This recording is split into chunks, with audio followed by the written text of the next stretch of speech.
जो बात को बतंगड़ बनाया जा रहा है। उन्होंने कहा कि औरंगजेब की जो स्थिति है, जो औरंगजेब पर वो एकेडमिक डिसीजन का मामला है। बागेश्वर जी अपनी बात को कह रहे हैं कि भाई हिंदू राष्ट्र होना चाहिए, वो अपनी बात कह रहे हैं।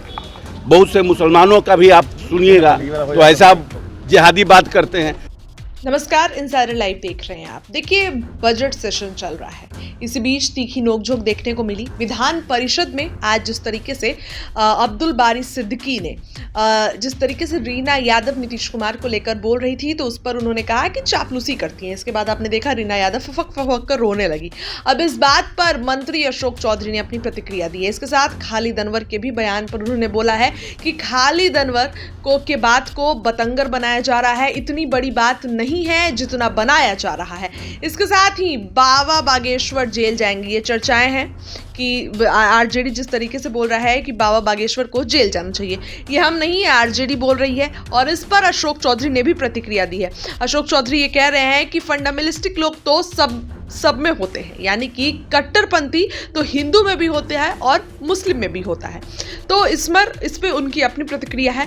लेकिन खालिद अनवर का बयान पर अशोक चौधरी ने सपोर्ट किया है और कहा है इस बात का बतंगर बनाया जाता है, ये एक डिबेट वाला टॉपिक है, तो इसमें इतना बात का बतंगर बनाने का जरूरत नहीं है। अब्दुल बारी सिद्दीकी पे भी अशोक चौधरी ने कमेंट किया है और कहते नजर आए हैं कि वो अच्छे आदमी है, जिस पार्टी में है उससे उनकी मानसिकता खराब हो रही है।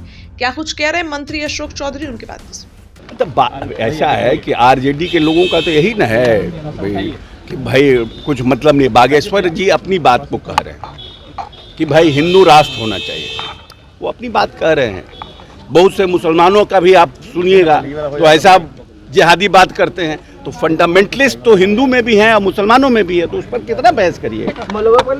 देखिए, ऐसा है ना कि जो बात को बतंगड़ बनाया जा रहा है। उन्होंने कहा कि औरंगजेब की जो स्थिति है, जो औरंगजेब पर वो एकेडमिक डिसीजन का मामला है।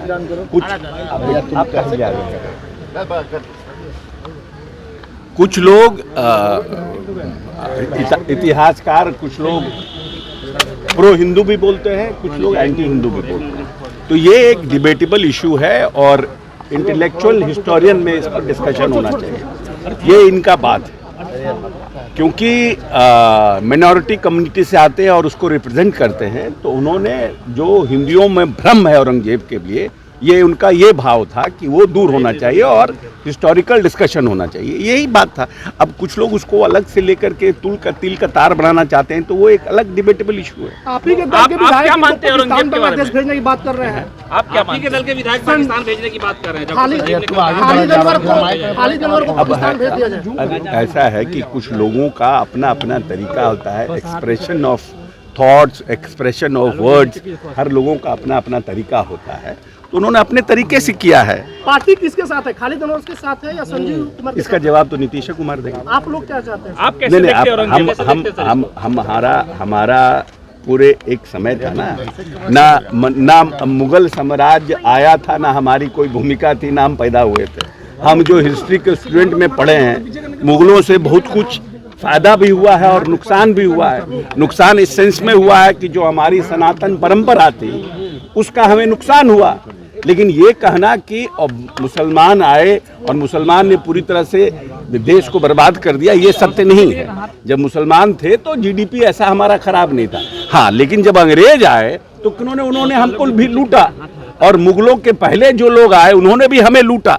लेकिन मुगल साम्राज्य में तो अकबर का देखिएगा डायनेस्टी, फिर आगे का डायनेस्टी देखिएगा, तो अच्छे भी काम हुए, बुरे भी काम हुए। तो औरंगजेब ने बहुत से मंदिरों को भी तोड़ा, इसमें भी असत्यता नहीं है। लेकिन औरंगजेब ने साथ साथ अपने जिसको बोलते हैं मुगलिया जो भाव था उसके लिए काम किया। तो जब जो राजा होता है वो तो इसी तरह से एक्ट करता है। अब उसका इम्पैक्ट ये है कि कुछ लोग उसको खराब मानते हैं, कुछ लोग उसको अच्छा मानते हैं, तो अपना अपना व्यू है। लेकिन अब तो इस लोकतंत्र में इस सब के बहस का बहुत जगह नहीं है ना, इसका कोई बहस का। अब हम कैसे आगे बढ़ें, मुसलमानों को भी लेके आगे बढ़ें, उनको कैसे हम शिक्षा दें, उनकी आर्थिक स्थिति कैसे मजबूत हो, हिंदुओं की आर्थिक स्थिति मजबूत हो। अगर होलिस्टिक हिंदुस्तान को अगर आपको देखना है तो ये गंगा जमनी संस्कृति है, इन दोनों का कैसे मिलाप हो और आगे बढ़े। लेकिन एक फ्रैक्शन जो हमेशा जो है इस देश में, जैसे अंग्रेज ने गए हिंदू मुस्लिम को लड़ा करके राज किया और उसके बाद हिंदुस्तान पाकिस्तान अलग करके भाग गए और वो एक हमारे यहाँ परमानेंट डेंट इस देश में दे दिया। तो कभी ना कभी कोई ना कोई तो ऐसा थॉटफुल आदमी निकलेगा जो इस घाव को भरने का काम करे। ठीक है, अब्दुल बारी सिद्दीकी जी बहुत डाइवर्सिफाई पर्सनालिटी के व्यक्ति हैं और जब रीना जी बोल रही थी अब्दुल बारी सिद्दीकी जी बैठे बैठे कुछ कमेंट कर रहे थे, तो मैंने खड़ा होकर कहा कि भाई अब्दुल बारी सिद्दीकी जी आप इतने सीनियर लीडर, बैडमिंटन से लेकर क्रिकेट एसोसिएशन तक सब कुछ, वित्त मंत्री रहे हैं, सब कुछ रहे हैं, तो आपको उचित नहीं लगता है बैठे बैठे बोलना। अगर आप खड़े होकर कुछ कमेंट करिएगा तो उसका रीना जी बैठ के फिर आपका प्रश्न का जवाब देंगी, जो परंपरा है।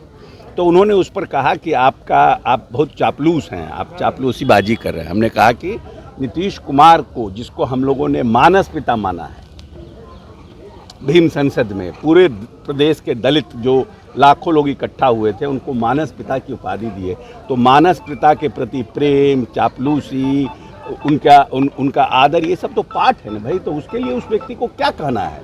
लेकिन जिस तरह से अब्दुल बारी सिद्दीकी का, हम उनके व्यक्तित्व से प्रभावित हैं, हम उनके साथ काम भी किए हैं और हम जानते हैं कि वो कैसे व्यक्ति हैं। वो स्पोर्ट्स के प्रति, सबके प्रति, लेकिन गलत पार्टी में है और पार्टी ने उनको उतना सम्मान भी नहीं दिया अपने पार्टी में रख। पर आज मुख्यमंत्री भी भड़क गए थे काफी ज्यादा। नहीं, वो एक्चुअली में जो प्रश्न आया था महिलाओं के शिक्षा को लेकर के, तो उस पर हमारे मंत्री जी ने, शिक्षा मंत्री ने जवाब दिया कि 2005 में जब नेता को बिहार मिला था तो ये 1600 करोड़, 1600 करोड़ का ये शिक्षा का बजट था। आज 60,000 करोड़ के शिक्षा का बजट है, सबसे बड़ा बजट शिक्षा का है। तो इसी से प्रमाणित होता है कि हम शिक्षा के प्रति कितने संवेदनशील हैं। और 34% साक्षरता थी महिलाओं में बिहार में, आज वो 77% है। इसका जवाब उन्होंने दिया, उसी पर उनका सप्लीमेंट्री था, तो नेता उठ के कुछ कह रहे थे।